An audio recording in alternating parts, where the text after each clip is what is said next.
Hi అండి. కందిపప్పుతో అరటికాయ కొబ్బరి వేసుకుని పప్పు చేసుకున్నాం. సూపర్గా ఉంటుంది. కందిపప్పు కొంచెం ఏడు చేసుకున్నాం. పొయ్యి అంటించుకున్నాం.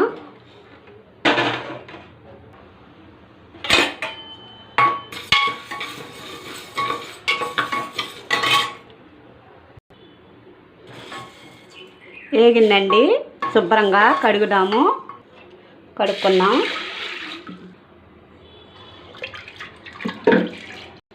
కడుక్కున్నాము. అరటికాయ తోలు తీసుకున్నామండి.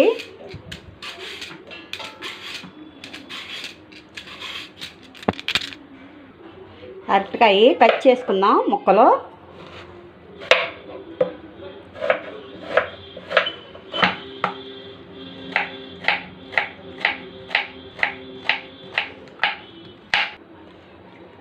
ముక్కలు కోసుకున్నానండి.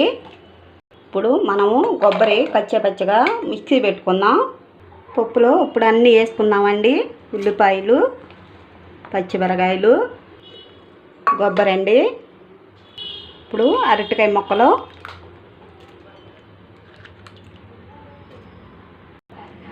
కరివేపాకు, చింతపండు అండి. ఉప్పు కారం వేసుకున్నాం. ఉప్పు వేసుకున్నాక కారము, ఇంకా కొంచెం కొద్దిగా పసుపు, కొద్దిగా నూనె వేసుకోవాలండి. ఇప్పుడు వాటర్ పోసుకున్నాం. కొద్దిగా జీలకర్ర, కొన్ని ఎల్లుల్లిపాయలు. ఇప్పుడు మూత పెట్టుకున్నామండి.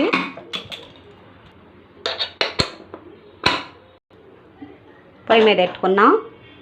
ఒక 4 విజిల్లు వచ్చేదాకా ఉడికించుకోవాలండి. పప్పులోకి కొన్ని అరటికాయ ముక్కలండి నంచుకుంటాకి వేపుతున్నా. ఉడికిందండి, దించుకుందాము. ఈలోగా ఆవిరంతా పోతుంది. తాలింపు పెట్టుకున్నాం. నూనె పోసుకున్నాం. ఆవాలు, తాలింపు దినుసులు, కొద్దిగా జీలకర్ర, కొన్ని ఎల్లుల్లిపాయలు, కొద్దిగా కరివేపాకు కలబెట్టుకున్నాం. పసుపు అండి, కొద్దిగా ఉల్లిపాయలు, కొద్దిగా ఇంగం. ఇలాగా పప్పు తీసుకున్నామండి.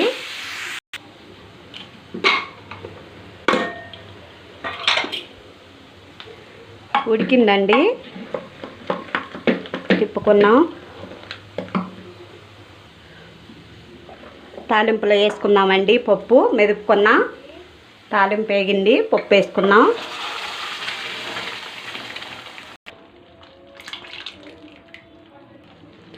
అరటికాయ కొబ్బరి పప్పు అండి. సూపర్గా ఉంటుంది. ఇలా పప్పు దించుకుందామండి. చూడండి ఎంత బాగుంటుందోనండి. ఇదిగోండి ఫ్రెండ్స్, అరటికాయ కొబ్బరి పప్పు అండి. చాలా బాగుంటుందండి. సూపర్గా ఉంటుంది. ఒక్కసారి వండుకోండి. చాలా అంటే చాలా బాగుంటుందండి. నేను కొన్ని అరటికాయలు తీసుకున్నా, ఇట్లా వేపుకున్నానండి పప్పులోకి. సూపర్గా ఉంటుంది.